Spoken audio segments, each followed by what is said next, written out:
We are a company called Iterative, although most people actually know us as DVC. That's our main product. We have an upcoming product that I'll mention very briefly called DVCX. If you are working with, this conference is a lot about large language models, Gen AI, stuff like that, which is currently in the vogue. This is our answer to that. Working with very large data sets of unstructured data at scale, doing complex operations. There will be a talk at the conference, not from me though. I will highlight that a little bit later in the talk. Because what I'll be mostly talking about are these other two things, essentially. So the one sort of represented by DVC as the main tool, which helps you apply GitOps principles to machine learning. And then also this collaborative and sharing aspect of it, which is our Studio platform. DVC is free open source software, and all the libraries around it are free open source. Studio is a paid product, although it is available for on an individual limited basis also for free. It is not necessary if you have a small project, maybe a team of 1 or 2 people, or you just 1 or 2 models.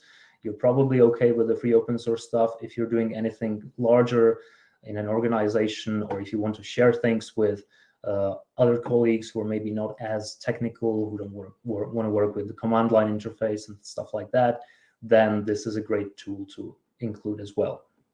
Don't worry, I'll talk about all of this stuff in detail. Let me just mention that all of this is going to be compatible with any cloud, also on premises. You can use any GitForge like GitHub, GitLab, Bitbucket. So all of that should be compatible, but today we will focus on an example that's on GitHub as the code, and that will use AWS for versioning, as a storage for versioning data, and also a place where we'll deploy our model. I should also say maybe something about myself. I'm Tibor. I'm an MLOps solutions engineer at Iterative. I have quite a bit of experience in consulting. Before that, I was in the academia doing pure mathematics, more probability theory related. So that's maybe tangentially related to machine learning. So that's how I ended up where I am today. All right. So let me actually, before we start with the motivation and with explanation of all the individual tools, let me go back to the repository itself. And let me make this bigger. Let me go to the repository itself, because as I mentioned, this is supposed to be interactive, and ideally we'll get everybody up to speed. So I copied the link to the repository, so you can go here and fork it, or you can clone it if you are and use it directly if you're invited to the repo. And then we will also need to set up a Python virtual environment. So I would rather do this now because it can take some time to download and install the libraries. So let's first install everything, then I'll be talking for a bit, and then we'll go into the more interactive part. So I'll be actually following along with you. I already have the repository cloned, so that I will not do again. Okay, so let's update. But I will be installing everything together with you. This is just an installation of an ordinary Python environment, but I wrote this makefile to make it all just a little bit snappier. So there's a make venv command. If you run that, it's just going to create a Python virtual environment in this .venv folder and install the libraries that we'll need, including DVC. So let me just call that here, make venv, and you can do the same. If somehow, for some reason, you can't use make, you can just copy this from the repository. You can copy these commands and just run them manually. So as this is being installed, and I think it's going to be a bit faster here because I have already everything cached, but you might not. So let's fill the time with our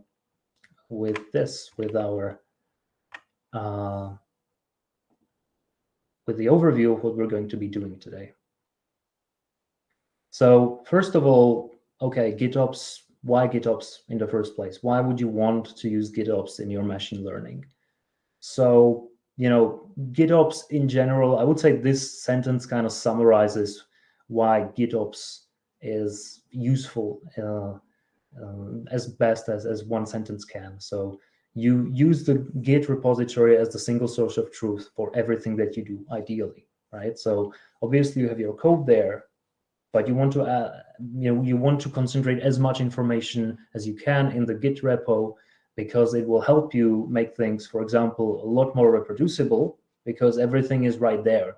If I go to a specific commit, I can reproduce everything that I've done, whatever it was that I was doing, because all the information is right there. And if you're using a Git forge like GitHub, GitLab, Bitbucket, you usually have some CI/CD tools already there, and it's very easy to then connect whatever you're doing to those CI/CD pipelines and automate things as much as possible. And that again facilitates reproducibility, because again, you can run everything right there exactly in the same way, not relying on local machines, and it's also more secure.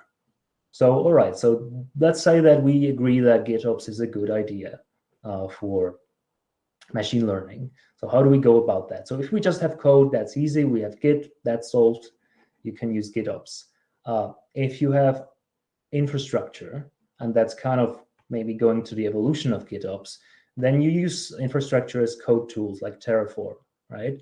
So they kind of contain a prescription of your infrastructure, then you then set up maybe in your cloud environment. And but okay, so what happens if you have data, or what happens if you want to use a GitOps approach to models and their lifecycle?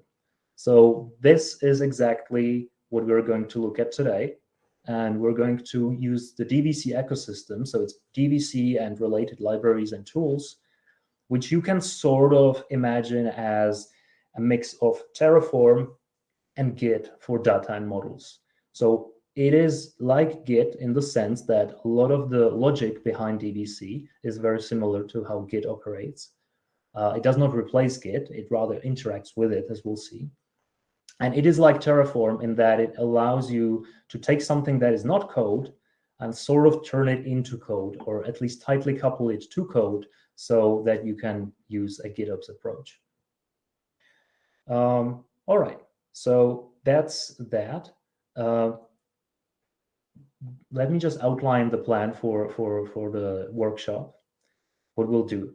So first, we will use DBC in our repository and to get some data to train our model, and we will use DBC to also connect it to our Git repo to be bound to code. How that happens, I will explain in a moment. Then once we have the raw data, we want to create a training pipeline for our model. We want it to be reproducible, which also will mean versioning each of the runs. And once again, this way, connecting it tightly to our Git repository. We'll use that pipeline to run some experiments, training our model, and we will compare them. We will use our Studio platform for that. You couldn't do that locally without it, but if you want to cooperate with many people, Studio is the best thing to do that. And we will compare them live. So we will have live experiments, and this is also the reason why I wanted to invite people to try things together in the same repository, in the same project, because we will see all of these experiments run by all of us together live as they're being trained. And I will also explain how this is all connected to Git and how it all works, at least on a high level. Then, okay, so we'll run all these experiments, but then we want to take at least some of them. Hopefully, some of them were useful enough to consider registering as models that we maybe will later put to production. So we will create a model registry, which is separate from our experiment tracker, and add versions to those models, and maybe track some stages of their life cycle, a development version, a production version. You could, of course, come up with many other stages as well. And we will see how that's, again, done with GitOps. So there's a bit of a spoiler. it involves Git tags. I will get into how that's done later on.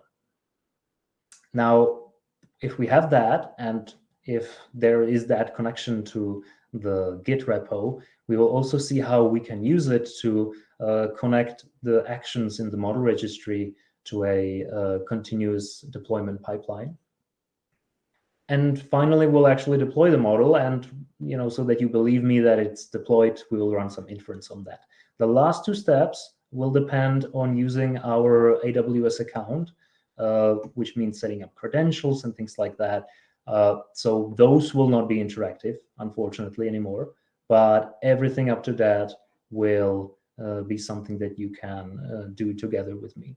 You will still be able to do this, of course, but you will have to use your own account, your own AWS services. So there's other things that we could mention that I at least want to mention, but we won't have time to do. One is that you can actually experiment and use DBC inside Jupyter notebooks. It's not all that more difficult. It's actually not, it's easier actually.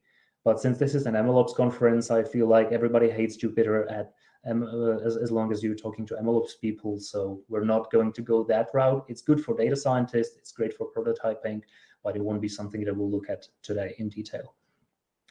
We also have a VS Code extension. I'll maybe show it quickly, but we will be focusing mostly on Studio, which has the same functionality and more actually. But it contains all the functionality in the VS Code extension. Only it will also allow us to share it, not just have it locally, but share with colleagues. You are my colleagues in our data science team today, at least those that I invited to our repository. Then we could also just move everything to cloud, even run experiments there, do everything via CI. We have also tools for that. I won't get into that because we don't have time for it, but that could even step up the GitOps approach even further. We could create a feature store, dataset registry. There was just a talk about a feature store, I think, or maybe it's still ongoing. So you can do that with DBC. We won't get into that. And there's this one last thing that I want to mention, and I mentioned already a little bit, this DBCX product for managing large unstructured data. When I say large, I mean like millions, billions of images. And there's going to be a talk from Dmitry, our CEO, 2 days from now at 11:30 local time of the conference. So go there if you're at the conference, or join it remotely if you're interested. One last thing that we actually need to set up before we start, and we only need to do that with the people who are going to be collaborating directly with us, is to set up the Studio platform. So actually, let me just introduce it a little bit, because I haven't said much about it except that we have that. So Studio is a platform where you can use all of our free open source software, basically, but collaborate on it with others. You can also run things directly from Studio. If you're not familiar, or if you're not interested in using CLI tools. And it also has a model registry for all your projects, which we will make use of. And it also allows you to share live experiments. That is to say, as they're being trained, you can see the results. So we already have, well, if I go to my Studio, if I go to my Studio account here, you can see that I have 2 projects in this MLOps World team. So this is a team that Jervis, I think, invited people who are invited to the GitHub repo to collaborate in.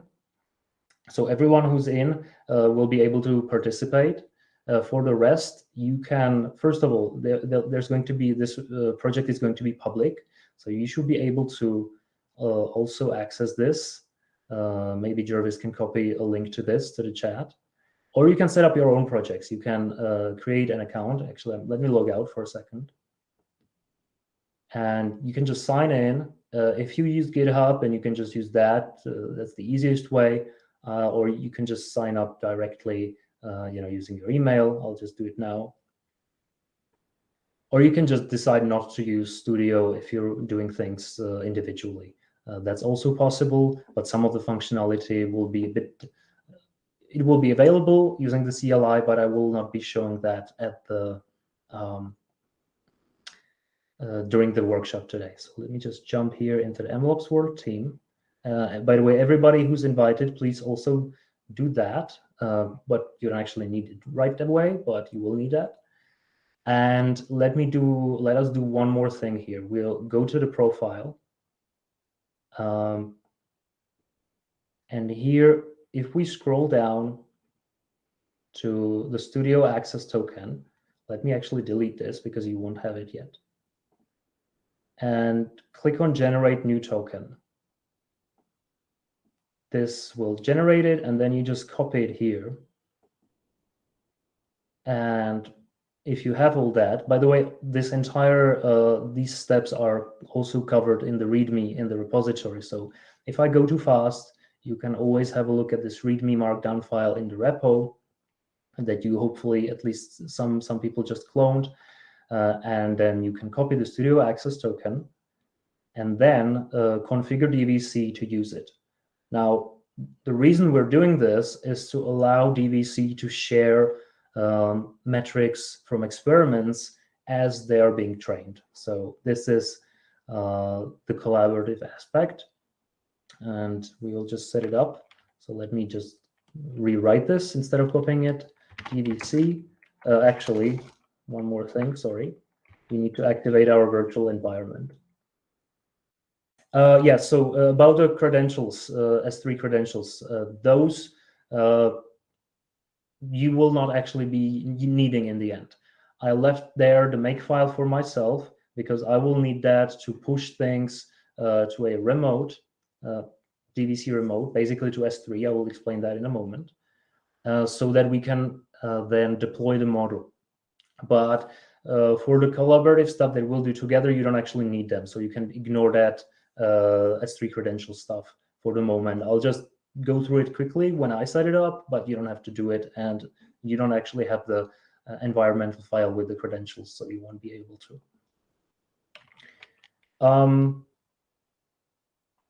Okay, so let me just activate my virtual environment. I'll just source then activate.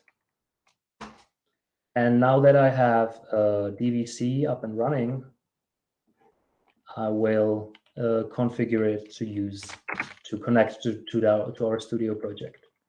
I will then go through the project a bit later, how it works. So for now, don't worry about not understanding everything. Just please follow me with the configuration. And this is the last step in the configuration, so you don't have to worry about doing nothing but this throughout the workshop. So DVC config global, and then studio.token, and then I'll just paste the token that was just generated, and it should connect my account to Studio. I can actually check it because I use the DVC extension here, so I can actually check if it all run. Yeah, it seems to be working fine. Like I said, I won't go too much into the DVC VS Code extension because that would be, again, me talking even more than I will already do. But by this command, you should set up DVC so that it will communicate with Studio whenever we're training something. Okay, so let me just pause here because this is the entirety of the setup. Okay, zoom a little. I can zoom a little. In fact, let me change the resolution so that things are a bit bigger.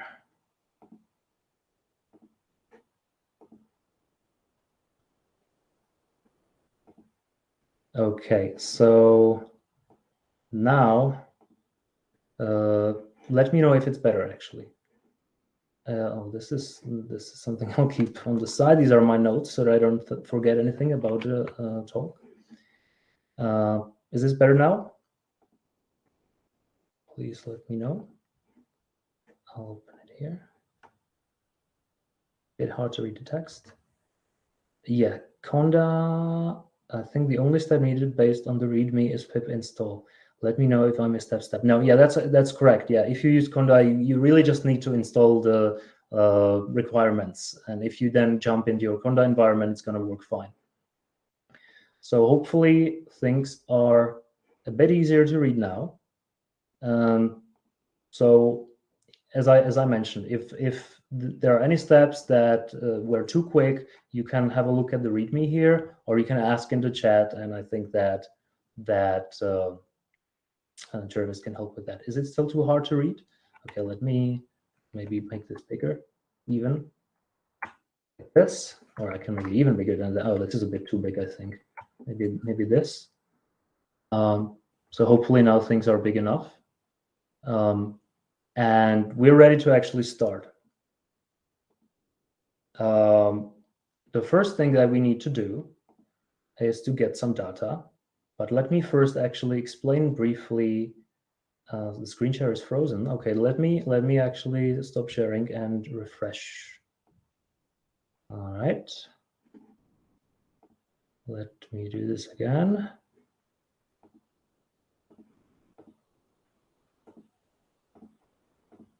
Okay, what about now? Is this better? Can you all see?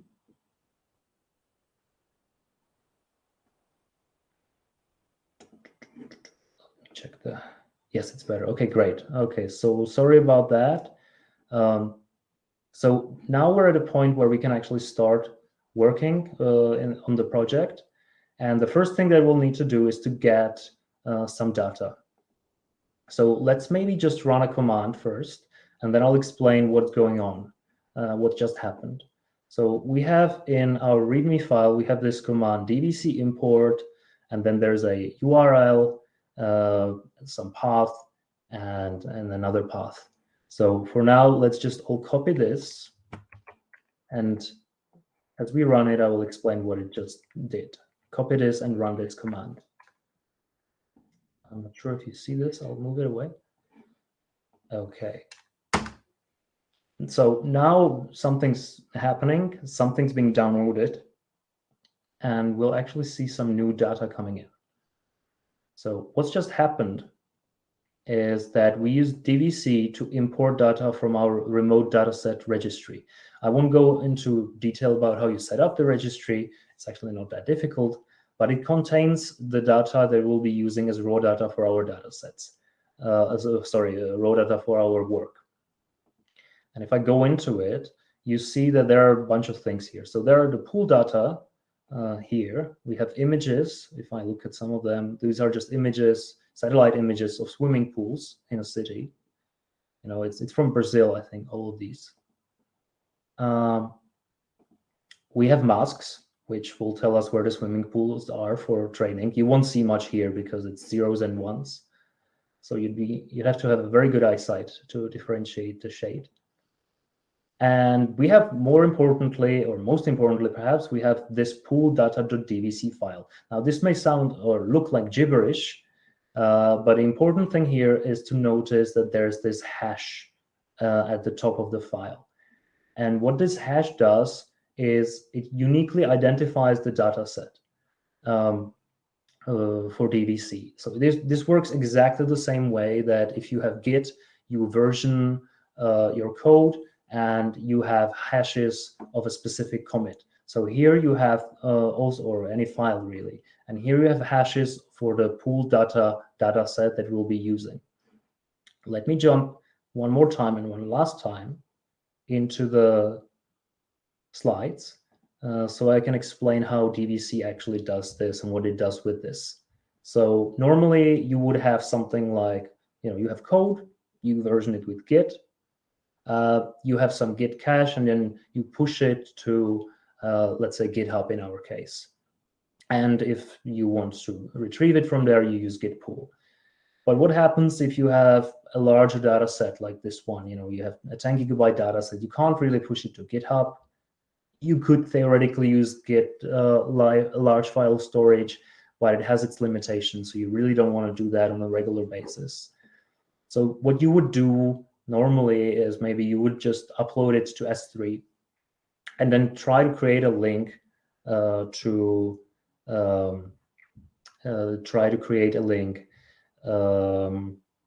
that file somehow. But DVC actually already does all of that for you, and using those hashes, it can it can retrieve all of that securely and connect it directly to your to a specific commit when you need it. So the way it does this is this. So and that's the .dvc file that I just showed. So instead of that data set that you will be using when you train the model, you don't actually version that with Git. Instead, you use DVC to create this .dvc file. We just created that with the DVC import command, but there are other ways of adding data, even when you have them locally. You can also parameterize it as well. Yeah, it uses those hashes to keep track of the. So there was a question, I think there was a question, is it at the directory level? It can be both. It depends what you specify when you import things. So here we actually used the entire directory. So the entire directory uses that hash. And but if you just specified a single file that you want to add and version with DVC, then it will be related to that. So yeah, and yes, it does use MD5 hashes by default. So I'm not sure. I don't think you can change that, to be honest. But yeah, this is how it works normally. And yeah, so what happens is that DVC kind of replaces that 10 gigabyte file with this 10 kilobyte file. This is obviously an example. It's even smaller, really. But which works as a sort of a pointer to that file that you upload to S3. In fact, you don't upload it there yourself. You use DVC to do that using a very similar command to Git. So you use DVC push to push your data set from a local environment to your remote environment, to your remote storage, like S3. It can also be an NAS drive, for example, if you're on premise. And you use DVC pool to retrieve it back again to your local environment. And this dataset.dvc file is the glue that kind of ties all of this together. So that's the thing that makes it possible to really version your data together with your code and operate with it much like you would with Git. All right, so that's what we did right now. We created this metadata.dvc file for our data. So if we now push, if you look at my Git status, we have the pull.data.dvc file, and then we have this git ignore, which is saying to Git, do not bother with the pull data because that's versioned by DVC. And you replace all of that from the perspective of Git by the data.dvc. In fact, I think you can actually replace the MD5. So let me check that, maybe, but this is definitely what's happening by default. Okay, so we have our data set, we have our raw data, we have it versioned by DVC. If we now push things to Git, it will know where to look for the exact data set that we need. And since we have that hash, which uniquely identifies the data, it will allow us to reproduce it reliably and always get the same data set for this commit. We would then use DVC push to push the data to the DVC remote. And whenever we want to retrieve it, we would use DVC pool. But right now we already have that. We already imported the data and we have them locally, so we can continue as we are. Okay, so then the next thing is we want to train our model, right? We have our raw data, but now we want to have a model. So the next step normally would be, to explore the data, do some analysis, maybe prototype things in notebooks. They are here, by the way. You can actually have a look at a training notebook in Jupyter, but maybe later. But we're going to skip that a little bit and assume that we already have a good idea how to train our model. We understand our data. And now we just need to create a training pipeline which does all of that.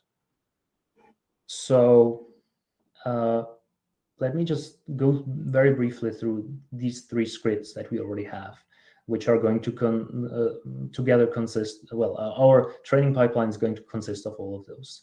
So that's not going to surprise you much. There's a data splitting script which does just what it says. It splits data to a training data set and a test data set. We have a training script which then takes those training data, and it actually uses fast AI, just so that the script is and trains our model. And then we have an evaluate script which calculates a bunch of metrics so that we evaluates them on a test set so that we know whether the model was any good or not.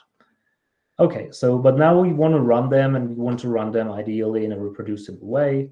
So the simplest thing maybe you could do is to create a makefile like this one and just say, okay, run these 3 things in order in which you want to run them.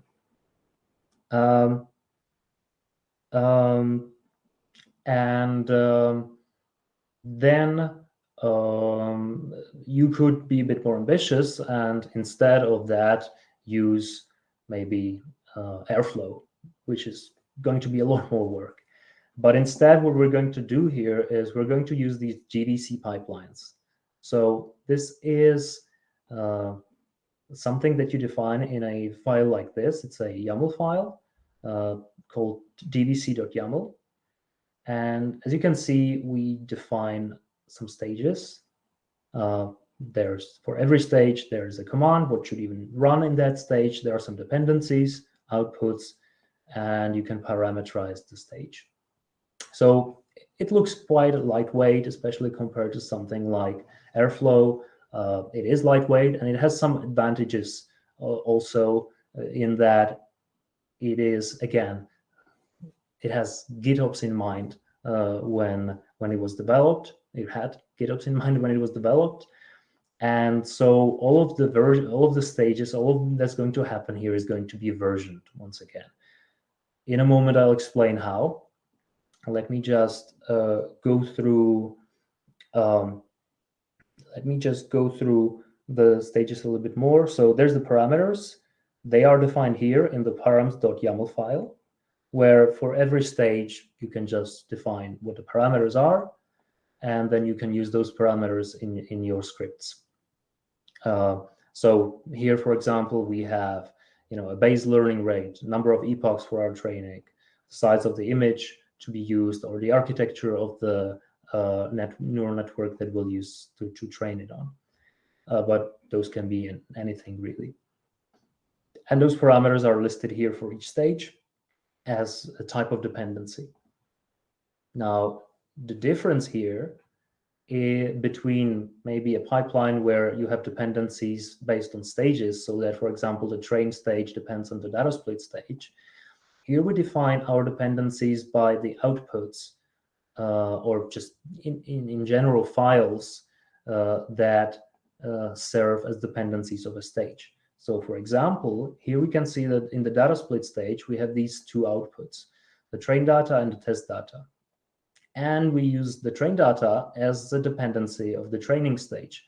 And what this does is, first of all, DVC, whenever we run a stage, it will automatically version, just as we did with the data sets, it will version the outputs of this stage. So it will version all the test data and the train data that were produced by this run of the pipeline.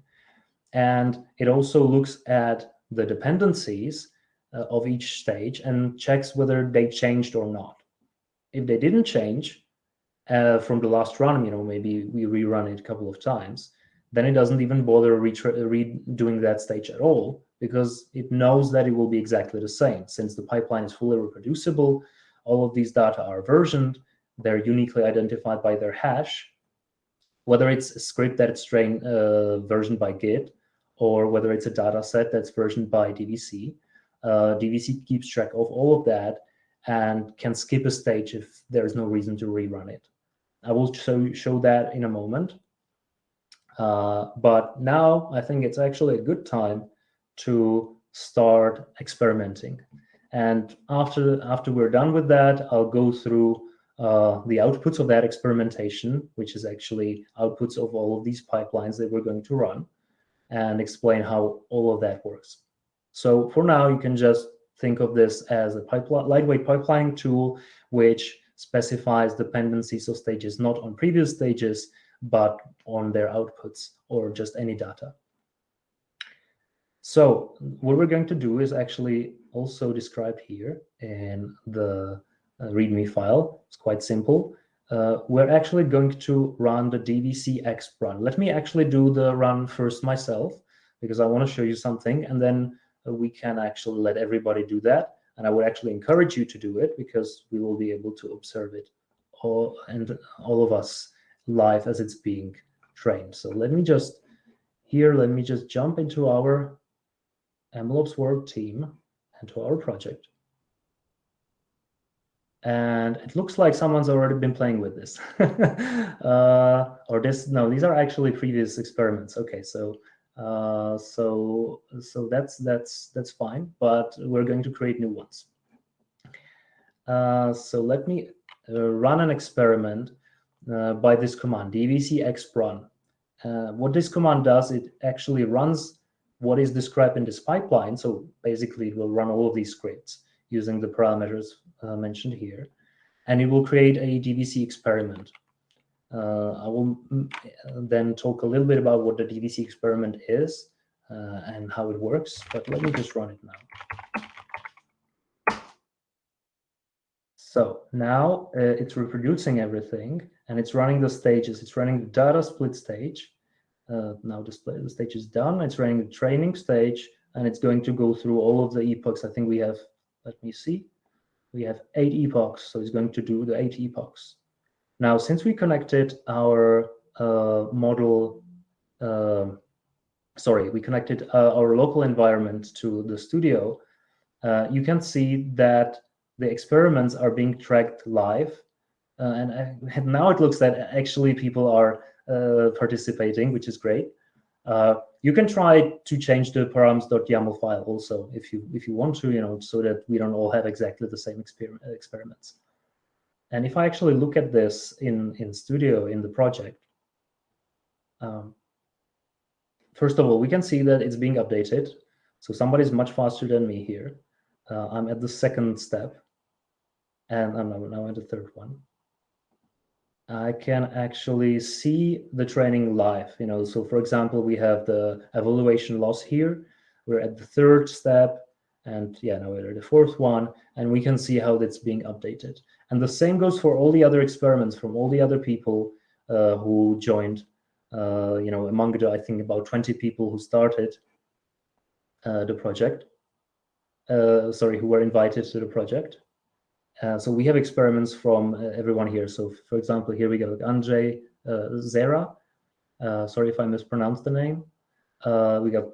We got Michael here, and we got all of the other things as well. Yeah, so it looks like these were actually some people who tried things out even before I got to it, which is great. So we have a lot of experiments. Maybe some more will come up, and we can actually take those and look at those together. So compare the experiments here in Studio. Actually, let me just take some that are already finished. Here I can actually click to compare these. So I can see how the metrics differ between the two experiments. And I won't go into too much detail, but we can also look at trends, how things evolve over time with different experiments. We can compare the graphs, like an overlay, how things are being trained. And in fact, so this experiment was stopped for some reason, or maybe it just had one epoch, I'm not sure. So we can do all of that in Studio.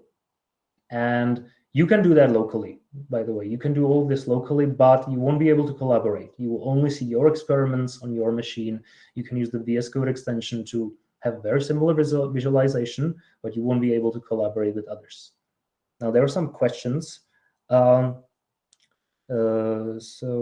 I had a talk with the CTO last week, and he said DVC probably uses the Merkle tree for versioning. Is that right? Well, it works pretty much the same way that Git operates. I'm actually not going to be able to answer this in too much detail, but I can at least say that if you version something with DVC, it not only it stores that hash, as I mentioned, and it stores that here in the cache first. So here you can actually see the files, and you can see that this structure is exactly the same. If you ever look at your .git file in your repository and you see the cache, you will see very similar structure as this one here.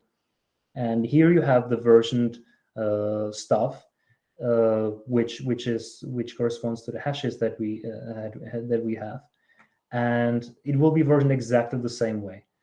So actually, I think the first two letters correspond to the beginning of the hash, and then the rest to the rest of the file. And this, like I said, it works exactly like Git.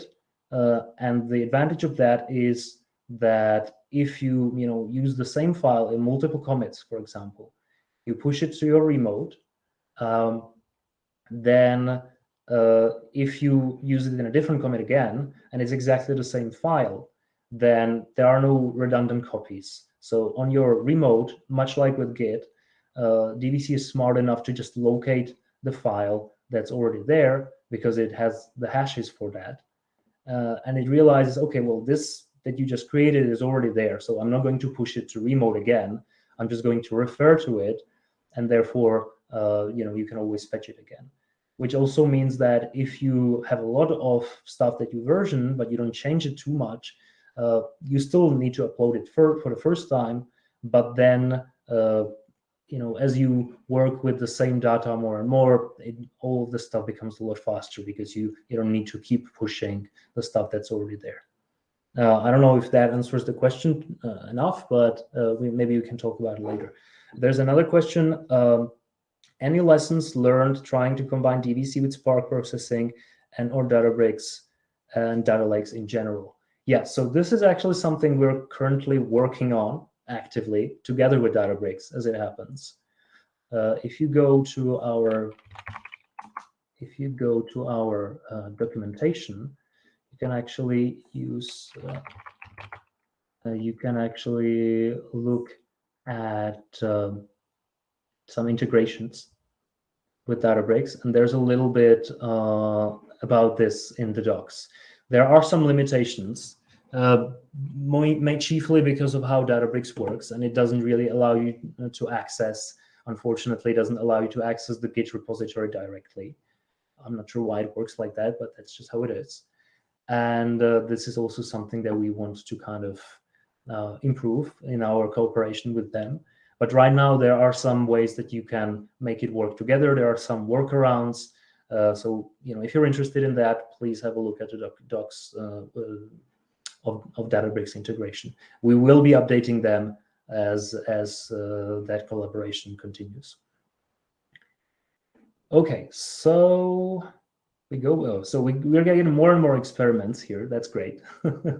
And I'm going to cheat here a little bit because it's possible that some of you created experiments with better metrics than mine, but unfortunately, I'm the only person with credentials to AWS. So if we want to deploy something to a SageMaker endpoint, it will have to be my contribution. So now that but before we actually do that, I don't want to jump too far ahead because I want to explain how these experiments all work, what we just did even when we ran DVC Exprun, and how that manifests not just in Studio as those metrics are being fetched from our local environments, but also in our Git repository, because again, we want to keep everything GitOps. So how does that work? Okay, so first of all, let's see this dvc.log file here. So this was created as we ran the experiment, and it's something similar to the .dvc file, except that it versions the entire pipeline rather than just a data set here. But it has a very similar structure if you look at it, except that it kind of keeps tracks of the stages as well, and all of the inputs and all of the outputs of those stages and their exact hashes once again. And this is the ingredient that DVC uses to decide whether to rerun a stage or not. Because if I have a stage whose dependencies haven't changed at all, then there's no reason to rerun it because the output will be exactly the same, unless I have some stuff that's random in the pipeline or something like that, which I shouldn't really, or I should fix the random seeds like we do here. And so this is capturing the state of the pipeline as it was run now. And if I wanted to make this persistent, again, in our repository, I would just commit this. I would just add this and create a commit and push it to our Git repository. And we will have this log file, which we can then again use using DVC pool to get all of the data that were created running this pipeline, so to reproduce it 100%. Or version and reproduce it. That's what this log file is for. So actually, let me just demonstrate this. If I run this again, I'll run the DVC exp run again. I could also run a slightly different command, which doesn't create an experiment, but just for the sake of argument or sake of simplicity, actually, let me do this. And you can see that it's going to create a new experiment called Rummy Hard, or what was the name? Rummy Hard. But actually, it didn't run any stages. Now it's really fast because nothing's changed. So it can just skip everything because the outcome of that experiment is exactly the same. And as you can see, the log file hasn't changed either.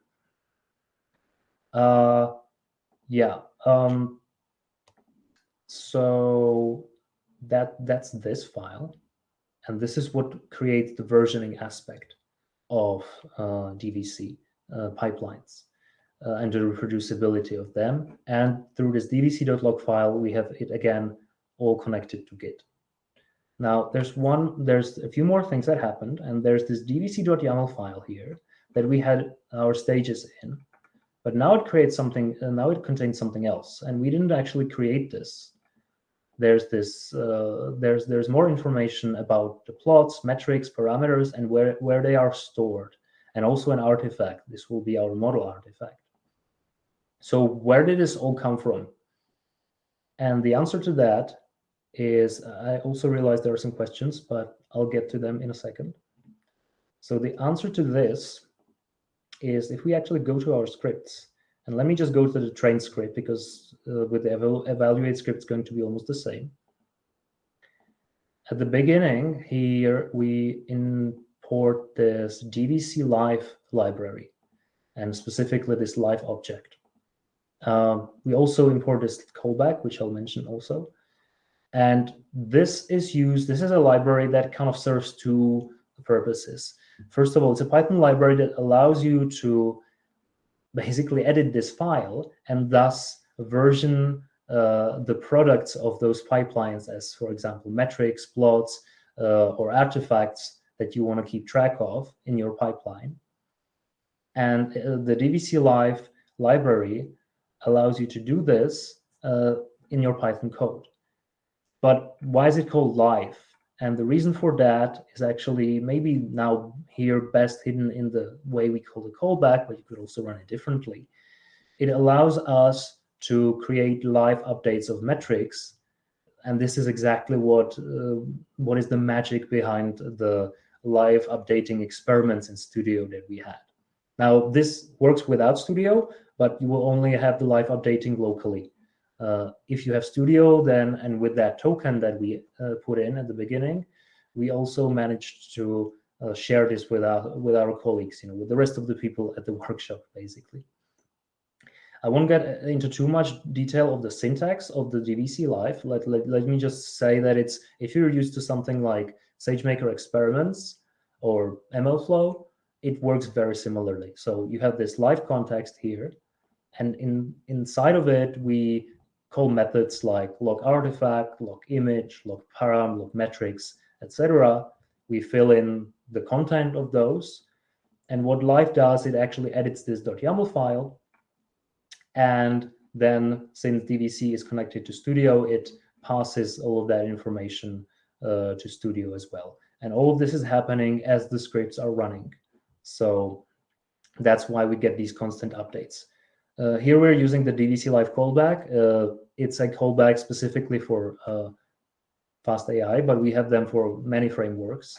And, it's just a convenience where you just plug that into the fine-tuning method in fast AI, and all the metrics that come out of that are going to be parsed and they're going to be returned by the callback. So again, as we train those epochs, we retrieve all of these metrics as things are being trained.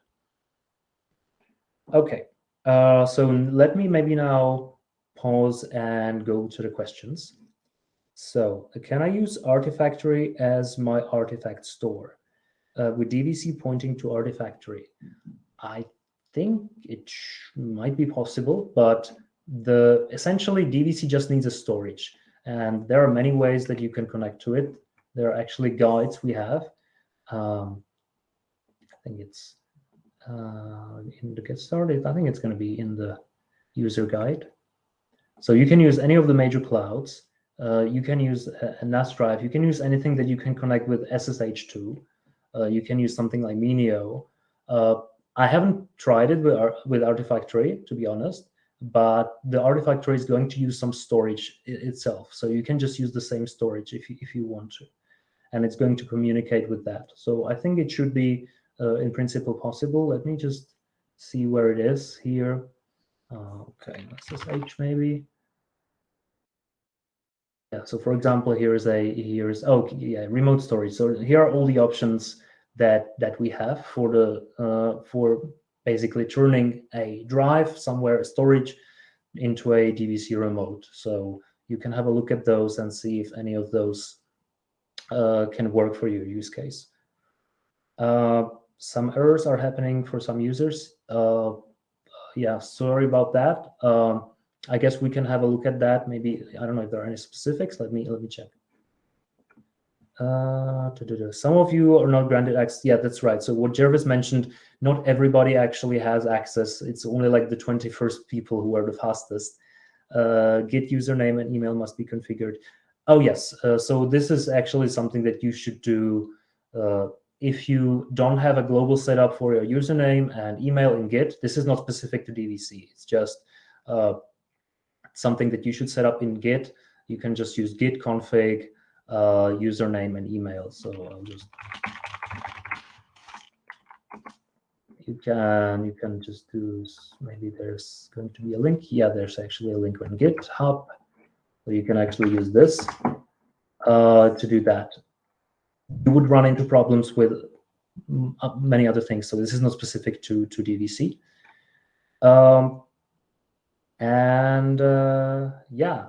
I think the rest of the stuff was mostly related to people not being able to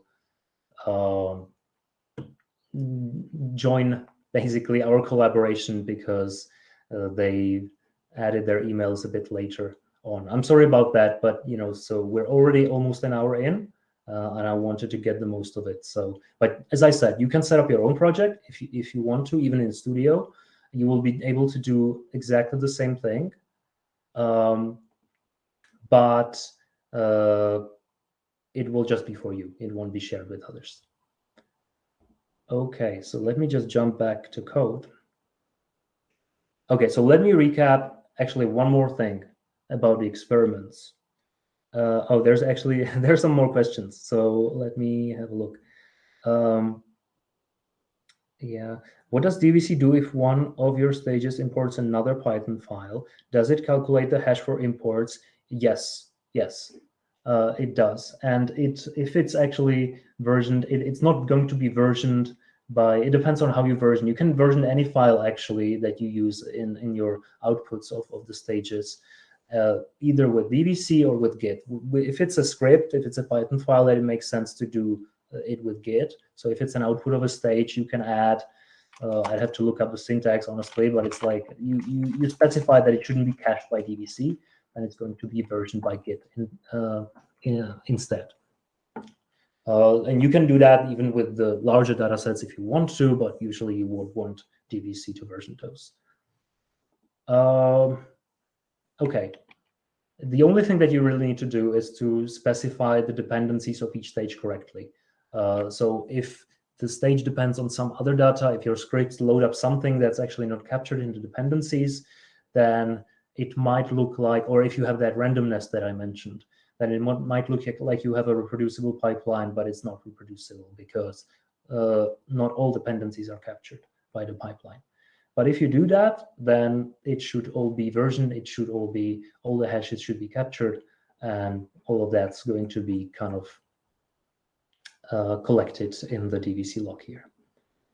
Okay, right, so let me continue. Now we have our experiments, but we haven't actually made any commits or pushed any data or anything like that. So if I actually go back to Studio now, so we're actually getting more experiments still. But the commits here, as you can see, if I look at them here, they're called live experiments. And what those are essentially just they're capturing the metrics and potentially plots and potentially images from your experiments, but they are not pushed anywhere. Those are not commits that are pushed anywhere. It's kind of ephemeral here, and it's by design because not all experiments are going to be used. For example, there's this funny lich here which didn't produce anything. Maybe there was an error. When it was run. You probably do not need to keep track of that experiment. Or sometimes you just make a mistake, or sometimes you rerun the same thing twice. So you want to get rid of those usually. So the first thing that you can do, I don't want to delete anybody's experiments, let me not do it, but you would just delete them here. And then if you want to persist them, however, you need to actually push them as commits. Now, DVC experiments are kind of, if you push them to the remote, they act, and even actually locally before we push anything, we have them here in our environment, but as commits, but they're commits which kind of lie outside of your Git history. And this is again by design. These are references which are separated from your Git tree so that it doesn't kind of pollute it. If you look at our repository here, or as our experiment tracking, we have a lot of experiments. And if we just took all of this and added it to our Git tree, then that would pollute it a lot. It would be hard to see what was relevant, what wasn't. So we like to keep things on the side. This also means that if you just call git push, or if you call git push, these commits are not going to be pushed. There is a specific command called dbcx push, which I'm actually not going to use, which can persist these experiments and push them to the remote, but they're still going to stay outside of your Git tree. So you can version them if they're somehow important, but you can still keep them sort of separated. So this is our solution to keeping everything GitOps, so you can still version it with Git, but not polluting the Git history of your project. But all right, but right now, we actually want to move forward and take one of these experiments, and yeah, like I said, it's going to be mine. Sorry, and we're going to promote it and create a model out of this. So what I'm going to do is I'm going to take this rummy hard experiment, create a commit, and actually a commit to our Git history, and persist that. So let me do this, and the way I do it is by calling dbcx apply and the name of the commit. This rummy hard. In fact, I don't actually have to do it because it's the latest one that's been run, so it already is in my workspace, but just for demonstration, let me show it. All right, and this is going to take the stuff from this commit rummy hard, which I said is kind of like set aside from our Git history, and it's going to apply all of that to my workspace. So now my workspace contains the results of that experiment. It's actually exactly the same as it was because this was the latest experiment, as I said. And now I want to push it, and I would actually want to create a model candidate out of this one that I'm going to version in the model registry and eventually deploy as a model. So let me just call git status here. Let me actually maybe git add everything first. So I'll just create a commit out of everything that's been created here. Now we can have a look at the status. And you can see that as far as Git is concerned, we updated only these things which are in code. So the git ignore files, which tell Git not to bother versioning the actual data. Then the dvc.yaml file, which is the pipeline, and all the instructions for the outputs of that pipeline, which are then going to be parsed by Studio to visualize it. The dvc log file, which tells me, okay, so this is the current state of my pipeline. And yeah, and then that versioned metadata file for our pool data as well. So let me just create a commit here and just call it first model and let me push that. And then let me also call dvc push to push the data sets themselves, the trained the trained model artifacts and all the other things that we're versioning to our Git, to our DVC remote, which in our case is an S3 bucket. And it doesn't work. And I know why it doesn't work, because I didn't actually set up credentials. I forgot about that, and I forgot to tell you about that. So this is a good opportunity to do this. If we go to .dvc, we have this config file. This you would normally set up when you start your project, but it's already set up here. And here we're specifying that the remote storage for DVC is on S3, and it's a bucket called workshop remote. But obviously, what S3 is this on? We don't know, and we need to set it up somehow. For DVC to be able to communicate with this bucket, we need to set up credentials. Okay, so let me do that. And the way I do it here is I actually have this .env file with the credentials stored. There are multiple ways of doing this, but I'll do it this way. And then I have that make file that you asked me about at the beginning with this command S3 credentials, which just runs these two commands, really. It adds the AWS secret access key and the access key ID to my DVC configuration. And this local basically makes Git ignore all that, so I don't actually pass my AWS credentials in plain text to my Git repo. So let me just call make S3 credentials, and now you're going to see them, but don't worry about that because this is a temporary account anyway. But let me clear it anyway. This is a temporary account, and even if you manage to copy it somehow, you won't be able to access it after the workshop. So now I set up actually my credentials here in the config.local file. And now I should actually be able to push things to S3, calling dvc push. And it is doing that. And it's only pushing 2 files. And this is because I already ran this pipeline before when I was testing it today, which pushed all of the other things. The only thing that really changed was pushed. This is where this is actually a nice demonstration of how DVC is smart enough to recognize that stuff is already there and doesn't actually push and make redundant copies of things on the remote or indeed in the local cache.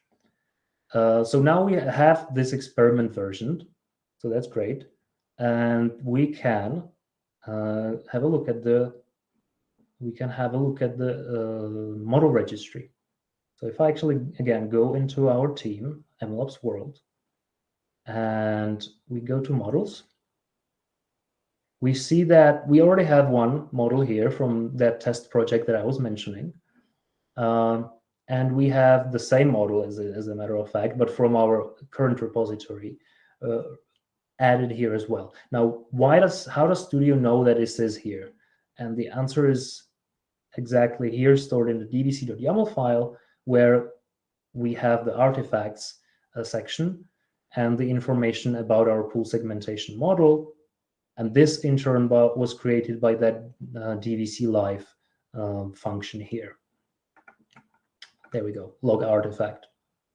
So now Studio knows that we have that model, and we can work with it and in the context of our model registry. So you can think about this as one step closer to production from experiment tracking. We have all of these experiments here, many experiments. Yeah, there are some issues. Yeah, there's also a question, so maybe we'll have a look at that in a moment. But let me go back to the model registry for now.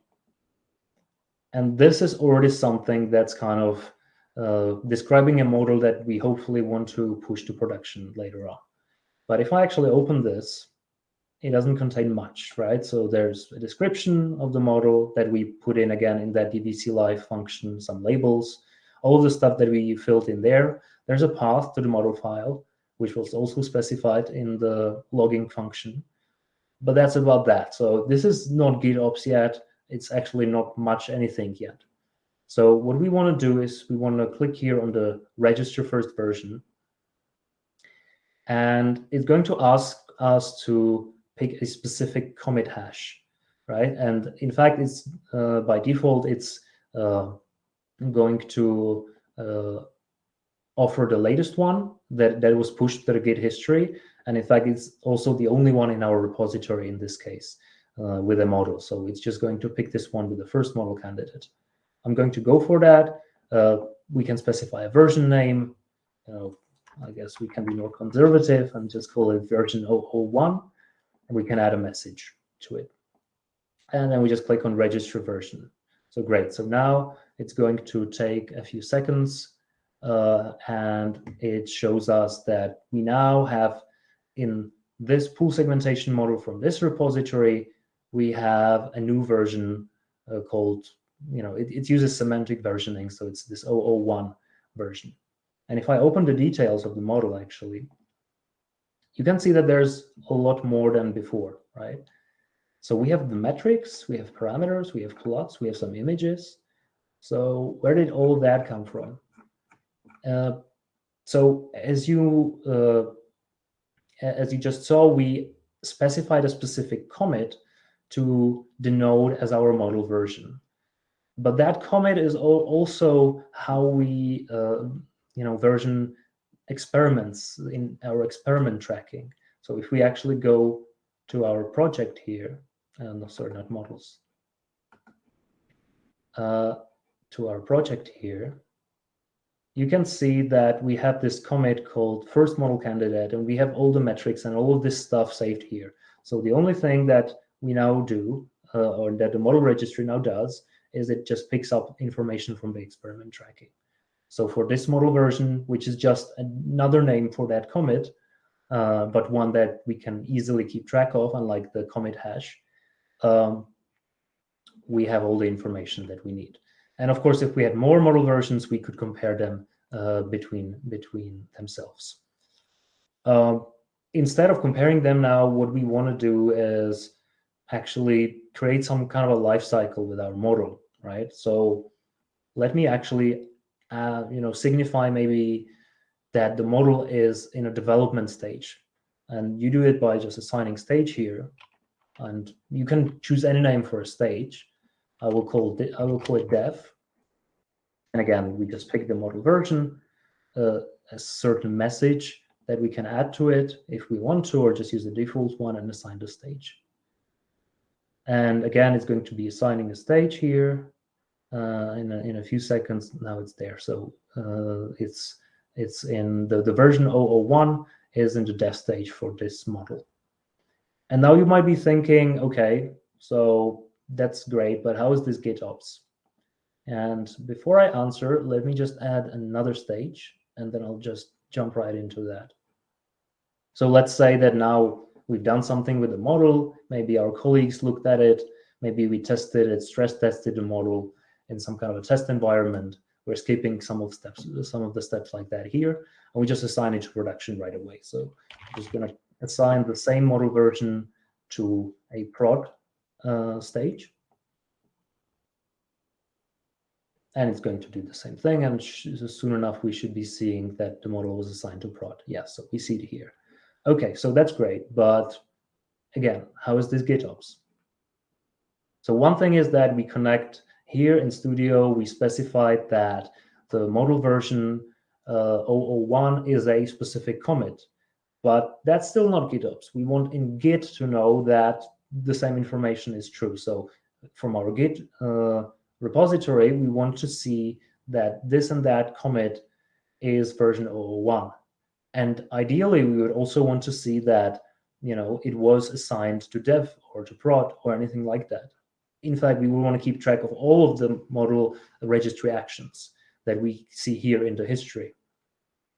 And we can actually do that. So as I mentioned at the beginning in the teaser, all of these things are manifested in the Git repository as Git tags.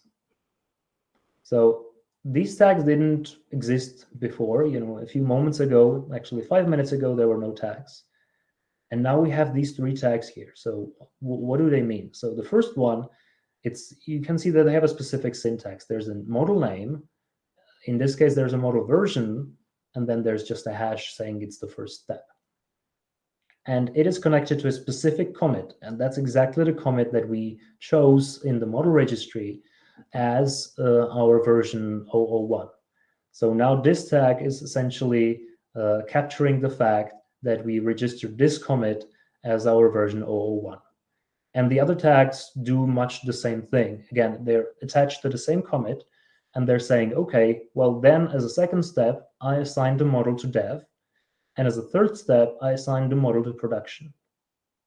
There is a library called GTO, which is a short for Git Tag Ops, which is actually what's doing all of this under the hood. This is what Studio uses, and what you can also use if you work locally to create these tags and essentially manage the model registry with them.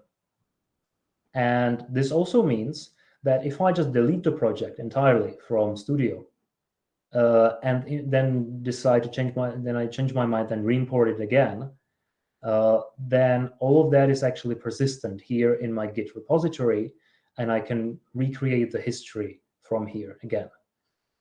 So now this looks a little bit more like GitOps, right? So most of this is managed by commits, but these model registry actions are managed by Git tags.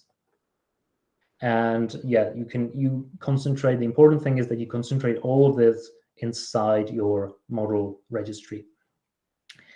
There's one last thing that I promised, and that's the continuous deployment, right? So actually, that's already been going on. Let us have a look at the actions here. So there are some workflows. If I open our repository, there are some GitHub workflows here. One of them is called DBC Studio. We're actually not going to use that one. That's for the automation, more CI level training. And then we have the deploy model workflow. And maybe let me actually open it on GitHub instead, right from the workflow that is running. And let me open the first one that was run first. So there's a workflow file. And what it does is it uses the fact that we so that the model registry actions are manifested as tags. So we can have a workflow which runs whenever we push a tag to our repository, and then we can have a job which actually uses, again, the Git Tag Ops. We actually have a GitHub action for that, but you can also write this manually. And it parses those tags. If it's a GTO tag, in other words, if it is an action in the model registry, it will give us the event, for example, stage assignment of a model, the name of the model, the stage that it relates to, and the model version. The output will vary, obviously, based on the model registry action, but this is what we need to then pass to the deploy model job, which runs based on some conditions which we can create from the model registry actions. So for example, in this case, we're saying, okay, whenever I assign a model to a stage in model registry, go and deploy that model to a SageMaker endpoint. It doesn't have to be SageMaker endpoint, by the way. That's just an example that we use here. You can run any deployment workflow that you want, but the mechanics are the same. So you always parse that model registry event based on what it was. You create another job that does something to it, and then you can, for example, deploy a model as we do here. The last thing I want to mention in this workflow is this dvc get, which is just a command that will let DVC download the model from our remote. So, remember that I pushed the model to the remote, which is this S3 bucket, really. Then in this workflow, I actually add that remote in the context of that runner on GitHub. And then I just call DVC get from inside of that workflow to obtain the model. And then there's a SageMaker specific script that actually deploys the model to a SageMaker endpoint. But if it's not SageMaker, you can change this part, but you can actually do exactly the same thing where you use DVC to get the right model. Again, since everything is versioned, you can be sure that it's the right version of the model, the right commit that created it, and then you can deploy it to a production endpoint or a testing endpoint or anything. So as you can see that the first run skipped the deployment. And why? Because of that condition that we have, right? So if we look at the workflow file again, we see that the deploy model only works on assignment. That is assignment of a model to a stage. But the first instance that this ran was when we created a model version and we didn't assign it to anything. So the deploy model job was just skipped, didn't do anything, but it did do something in the other two, and it's actually still running, because then we deployed the model to dev and then also to prod. And we will actually have two SageMaker endpoint deployments here, each named after the stages and versions that this relates to. So let me just open this one. It seems to be, it's just finished. Great. So now we deployed our model.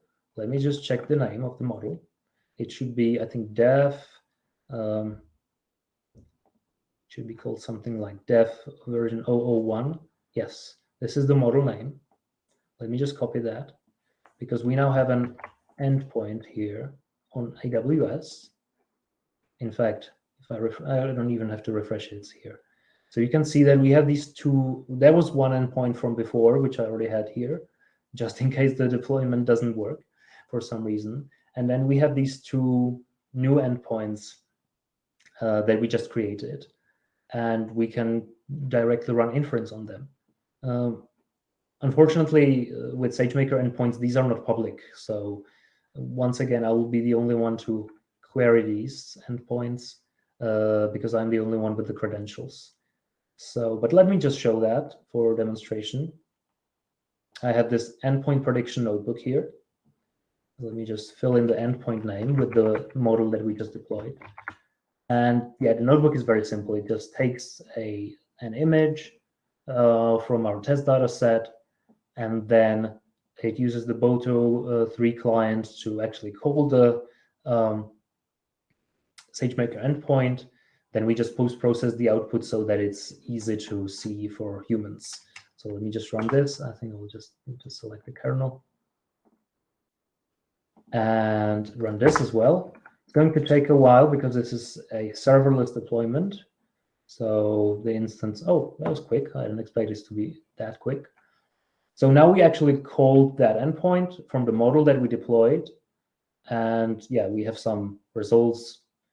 I guess this can be improved. You can see the blue, the kind of, let's say, neon blue stuff is what the model thinks are pools. It's okay, but it could be better. But that's up to experimentation, of course. In terms of MLOps, in terms of deployment and managing all of this, we did quite a good job. So now it's up to the data scientists to iterate on the actual model performance. So yeah, we don't have that much time, so let me just recap and then I'll try to answer the rest of the questions. So what did we just do?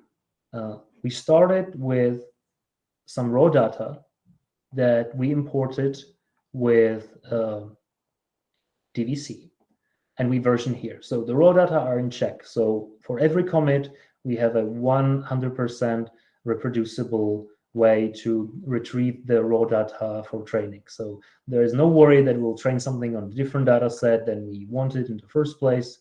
Or if we compare our models later, we can always go back to the exact same data set. Then we created a model training pipeline, which itself is reproducible and versioned and captured by this dvc.log file. So whenever we run it, it versions all of its outputs. And once again, we can make sure that if we go back to this commit and call dvc pool, provided that we pushed the outputs to dvc before, we can get exactly the same result. And if we actually rerun the pipeline, it will just say that everything is the same and it won't do anything. So we have a way to create these reproducible experiments. We track those experiments now actually using Studio as in our projects here, and we can actually track the stuff that's still being run. But if we want to go GitOps, we eventually want to take some of these commits and push them to our remote, either as a part of our Git tree, or it's also possible to still push them, make them retrievable, but still keep them aside. That's not something that I showed, but you can do that too. So we took one of those experiments and we, or in this case, it was just me, but we pushed it to our Git history with a specific message to kind of denote it as something more significant. We then proceeded to create a model registry, which itself is 100% captured in our Git repo, or rather several repositories. This is where, again, Studio comes in because it can keep track of several repositories at once. But if we just have one, we can do that locally as well. And for our model, and we versioned our model, we assigned it to some stages, all of which is actually captured as Git tags in our repository again. Here I need to refresh because, yeah, as these Git tags. And since it's captured as these particular Git tags, this also gives us a way to create a CI/CD pipeline. Well, in this case, it's just a CD pipeline to deploy our models based on parsing those Git tags. So we ended up with a fully reproducible and fully GitOps machine learning pipeline. Okay, so let me just make one more comment that Jervis wanted me to mention, because if you are at the conference yourselves, there is going to be a brewery hop and tour tonight, where you can talk to the rest of our team, discuss what we maybe discussed today or some other things like the DVCX. So feel free to join. Let me also mention once again that on the 26th, there's the talk by Dmitry, our CEO, about DVCX. So if you're interested in LLMs, Gen AI, and generally large unstructured data, this could be a very interesting talk for you. And yeah, that's basically it for me. So let me try to use this last 3 minutes to answer one of the questions. So at the end of my experiment, I get following error. Is this expected or an issue on mine end? Failed to reproduce output is already tracked by SCM. Oh yeah, so I think what you did is you added things to Git as you were training things. You were adding things to Git that were then meant to be tracked by DVC. Maybe I would have to see the repository, but if you, for example, remove the git ignore and then you add the files that were created to Git, then it can create this conflict where it's not clear whether something should be actually versioned by Git or whether it should be versioned by DVC. But otherwise, I think you probably did correctly, but this is just something to look into. Maybe actually related to this, you can simplify your life by using pre-commit hooks, which DVC also offers, and there you can just use git pull, git push, all of that without thinking about DVC too much. If you set up those git hooks, there's those pre-commit hooks. There's stuff about that in the documentation, but you might not want them because sometimes they can be opinionated. I guess it depends really on your workflow. I can actually copy that here to the chat, so you can have a look at that.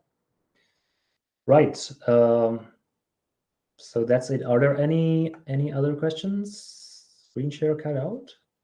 No, it's back. Okay. DVC model registry sync up with those tags. If you push tag in the correct format from your local machine, yes, you can do that.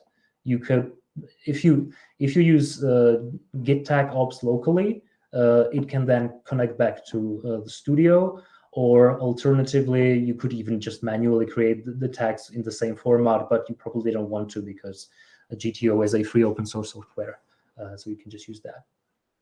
There's a link to the brewery hop. That's great.